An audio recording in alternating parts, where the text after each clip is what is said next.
നമസ്കാരം. കഴിഞ്ഞ 2-3 ദിവസങ്ങളായി കേരളത്തിൽ സജീവ ചർച്ചാ വിഷയമായിട്ടുള്ള ഒരു സംഭവം, അതിനെക്കുറിച്ച് പ്രതികരിക്കണം എന്നാഗ്രഹിച്ചിരിക്കുകയായിരുന്നു. പക്ഷേ കഴിഞ്ഞ 2 ദിവസങ്ങളായിട്ട് SAT ആശുപത്രി അധികൃതരുടെ, തിരുവനന്തപുരത്തെ SAT ആശുപത്രി അധികൃതരുടെ അനാസ്ഥ മൂലം പ്രസവിച്ച് ദിവസങ്ങൾക്കുള്ളിൽ ഒരു യുവതി മരിച്ച സംഭവത്തിൽ ഇടപെട്ടത് കാരണം ആ കുടുംബത്തിന് നീതി ആവശ്യപ്പെട്ടുകൊണ്ടുള്ള പ്രതിഷേധങ്ങൾ, അതിൻ്റെ അന്വേഷണം, അതിൻ്റെയൊക്കെ തിരക്കിലായിരുന്നു. ശിവപ്രിയയുടെ കുടുംബത്തിന്, ആ കുഞ്ഞുങ്ങൾക്ക് ഈ സർക്കാരിൻ്റെ കാലത്ത് നീതി കിട്ടുമോ എന്നെനിക്ക് ഇപ്പോഴും സംശയമുണ്ട്. ഇങ്ങനെ കമ്മ്യൂണിസ്റ്റ് സർക്കാരിന് കീഴിൽ അനീതി നേരിടുന്ന എത്രയോ മനുഷ്യരാണ് നമുക്ക് ചുറ്റുമുള്ളത്. അത്തരത്തിലുള്ള മറ്റൊരു അനീതിയെക്കുറിച്ചാണ് എനിക്ക് പറയാനുള്ളത്. അതാണ് കുറച്ച് കൊച്ചുകുട്ടികൾ കഴിഞ്ഞ ദിവസം ബാംഗ്ലൂരിൽ നിന്ന് തുടക്കം യാത്ര ആരംഭിച്ച വന്ദേ ഭാരത് ട്രെയിനിൽ ഒരു പാട്ടുപാടി എന്നതിനെ ചൊല്ലി ആ കുട്ടികളെ അടക്കം സമൂഹ മാധ്യമങ്ങളിൽ തുടർച്ചയായിട്ട് ആക്രമിച്ചുകൊണ്ടിരിക്കുന്നത്.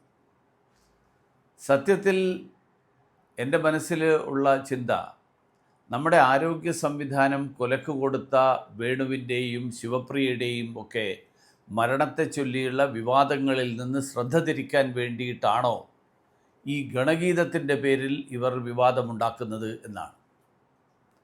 അതിദാരിദ്ര്യമെല്ലാം മാഞ്ഞുപോയി എന്ന് പ്രഖ്യാപിച്ച നമ്മുടെ തദ്ദേശ സ്വയംഭരണ മന്ത്രി, അദ്ദേഹത്തിൻ്റെ ജില്ലയിൽ കഴിഞ്ഞ ദിവസമാണ് 2 കൊച്ചുകുട്ടികൾ പണിതീരാത്ത വീടിടിഞ്ഞു വീണ് മരിച്ചത്.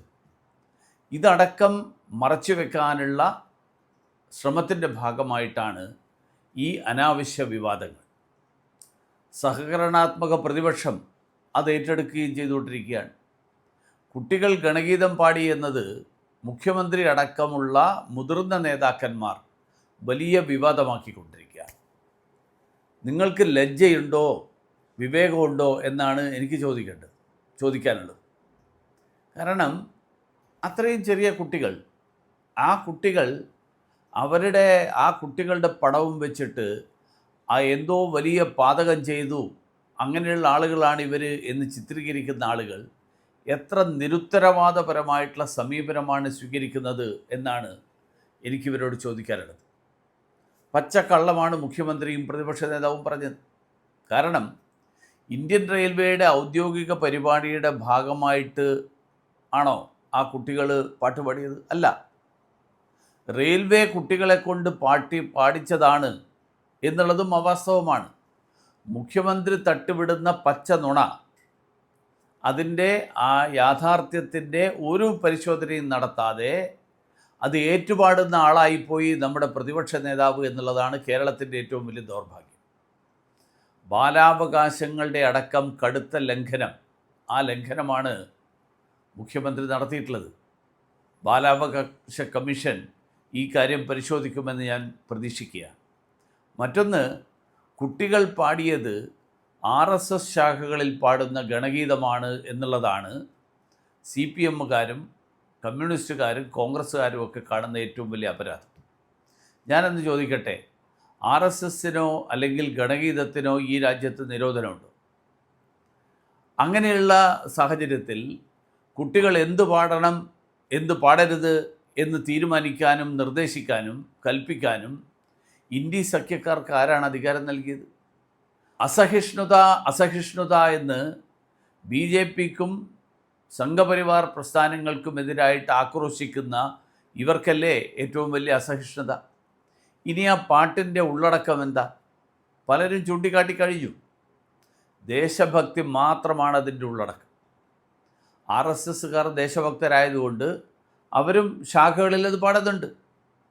ഒന്നാമതായി ഈ വിവരദോഷികൾ മനസ്സിലാക്കേണ്ടത്, ഗണഗീതം എന്ന വാക്കിന് സംഘഗാനം, അതായത് കൂട്ടമായിട്ട് പാടുന്ന പാട്ട് എന്ന അർത്ഥമേ ഉള്ളൂ എന്നാണ്. പ്രശസ്ത കവി യശശരീരനായ ശ്രീ ONV കുറുപ്പ് അദ്ദേഹം എഴുതിയ വരികളുണ്ട്. ഭാരതഹൃദയ വിപഞ്ചിയിലുണരും രാഗമാലിക നാം. ഇതും ഗണഗീതമായിട്ട് RSS ശാഖകളിൽ പാടാറുണ്ട്. അപ്പോൾ ഇതും നിരോധിക്കണം എന്ന് പറയൂ? കുട്ടികൾ പാടിയിട്ടുള്ള വരികൾ ആ വരികളിൽ എവിടെയാ ദേശവിരുദ്ധത, എവിടെയാ അരാജകത്വം? അതിൻ്റെ പേരിൽ സ്കൂളിൻ്റെ NOC കളയും എന്നൊക്കെയാണ് വിദ്യാഭ്യാസ മന്ത്രി ഭീഷണിപ്പെടുത്തുന്നത്. വിദ്യാഭ്യാസ മന്ത്രിയുടെ പ്രതികരണം കേട്ട് എനിക്ക് ചിരിച്ച് മടുത്തു. ഇന്നലെ അദ്ദേഹം കേന്ദ്ര വിദ്യാഭ്യാസ മന്ത്രിയെ കണ്ടിട്ട് ഇത് സംബന്ധിച്ച് നിവേദനം കൊടുത്തിരിക്കുക. കേന്ദ്ര സർക്കാർ അംഗീകരിച്ചിട്ടുള്ള, അദ്ദേഹം പറയുന്നതാണ് കേട്ടോ, കേന്ദ്ര സർക്കാർ അംഗീകരിച്ചിട്ടുള്ള ദേശഭക്തി ഗാനങ്ങളുണ്ട് എന്നൊക്കെയാണ് അദ്ദേഹം പറയുന്നത്. വിദ്യാഭ്യാസ മന്ത്രിയോട് എനിക്ക് പറയാനുള്ളത്, അങ്ങനെ ഒരു ലിസ്റ്റ് അദ്ദേഹത്തിൻ്റെ കയ്യിലുണ്ടെങ്കിൽ അതൊന്ന് പുറത്തു വിടണം. പിന്നെ വി ഷാൽ ഓവർകം എന്നുള്ള അമേരിക്കൻ പൗരാവകാശ പ്രസ്ഥാനങ്ങളുടെയുമായിട്ട് ബന്ധപ്പെട്ടുള്ളൊരു പാട്ടുണ്ട്.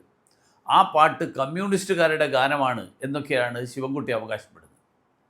ഇന്ത്യൻ ദേശീയ ഗാനം മുഴങ്ങുമ്പോൾ രാഷ്ട്രപതിയുടെ തൊട്ടടുത്ത് കൈ പിന്നിൽ കെട്ടി നിന്ന ശിവൻകുട്ടിയിൽ നിന്ന് ഇതിലും വലുതൊന്നും പ്രതീക്ഷിക്കേണ്ട. വേടൻ എന്നോ അങ്ങനെ എന്തോ പേരുള്ള ഒരു വിളിപ്പേരുള്ള അസഭ്യവും അരാജകത്വവും നിറഞ്ഞ കുത്തിനിറച്ച പാട്ട് വരികൾ എഴുതുന്ന ഒരാളുണ്ട്. അങ്ങനെ ഒരാൾക്കാണ് ഇത്തവണ പിണറായി സർക്കാരിൻ്റെ ഏറ്റവും മികച്ച ചലച്ചിത്ര ഗാന രചയിതാവിനുള്ള പുരസ്കാരം കിട്ടിയത് എന്ന് നമ്മൾ ഈ അടുത്ത ദിവസം മനസ്സിലാക്കിയിട്ടുള്ളൊരു കാര്യമാണ്. നമ്മളൊന്ന് ഓർക്കണം, വയലാർ മുതൽ ONV വരെയുള്ള ആളുകൾക്ക് ലഭിച്ച പുരസ്കാരം, ആ പുരസ്കാരത്തിൻ്റെ ഗതികേട്. ഇന്ത്യ സഖ്യക്കാരോട് എനിക്ക് ചോദിക്കാനുള്ളത്, ഈ പറയുന്ന വേടൻ്റെ പാട്ട് ട്രെയിനിൽ പാടിയിരുന്നെങ്കിൽ നിങ്ങൾ എങ്ങനെയായിരിക്കും പ്രതികരിക്കുക? കമ്മ്യൂണിസ്റ്റുകാരുടെ ദേശവിരുദ്ധതയെക്കുറിച്ച് നമുക്കാർക്കും സംശയമൊന്നുമില്ല. അതവർ പണ്ട് കാലം മുതലേ അവർ ആ നിലപാടെടുക്കുന്ന ആൾക്കാരാണ്. അതുകൊണ്ട് തന്നെയാണ് ഈ രാജ്യത്ത് ഇപ്പോൾ അവരവശേഷിക്കുന്നത് ഈ കേരളം എന്ന് പറയുന്ന ഈ ചെറിയൊരു പ്രദേശത്ത് മാത്രമാണ്. അവർക്ക് ചങ്കിലി ചൈനയാണ്. പക്ഷേ കോൺഗ്രസിൻ്റെ കാര്യം എന്താ? ദേശഭക്തി നിലനിൽക്കുന്ന അല്ലെങ്കിൽ ദേശഭക്തി ഗാനം, ആ വികാരം ഉൾക്കൊള്ളുന്ന ഒരു ഗാനം പാടിയതിന് എതിർക്കുന്ന നേതാക്കൾ, അങ്ങനെയുള്ളൊരു നേതാക്കന്മാരാണ് ആ പാർട്ടിയുടെ ഗതികേടിൻ്റെ കാരണം. പിന്നെ ഇന്ത്യ സഖ്യക്കാർ മനസ്സിലാക്കേണ്ട ഒരു കാര്യമുണ്ട്.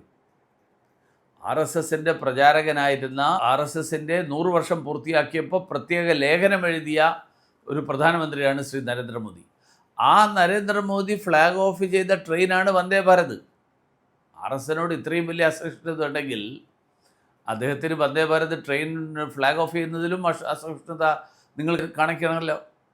ഞാൻ ചോദിക്കട്ടെ, ക്ഷേത്രത്തിൻ്റെ മുറ്റത്ത് വിപ്ലവ ഗാനം പാടിയ ആളുകളല്ലേ നിങ്ങൾ കമ്മ്യൂണിസ്റ്റുകാർ?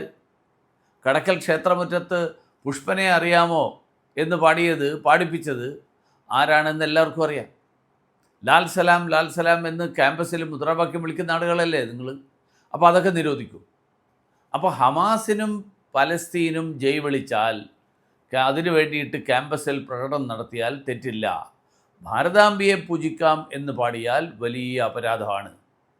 ഈ നിലപാടൊക്കെ ഈ തലമുറ മാത്രമല്ല, വരാനിരിക്കുന്ന തലമുറകളും ശരിയായിട്ട് തന്നെ വിലയിരുത്തും എന്ന് ഓർമ്മിപ്പിക്കാൻ മാത്രമാണ് ഞാൻ ഈ സന്ദർഭത്തിൽ ആഗ്രഹിക്കുന്നത്. നിങ്ങളുടെ അഭിപ്രായങ്ങൾ ചാറ്റ് ബോക്സിൽ മെസ്സേജായിട്ടിടണം. ഈ വീഡിയോ ഷെയർ ചെയ്യുക, ലൈക്ക് ചെയ്യുക, ചാനൽ സബ്സ്ക്രൈബ് ചെയ്യാനും മറക്കാതിരിക്കുക എന്നുകൂടി ഞാൻ ഓർമ്മിപ്പിക്കുന്നു.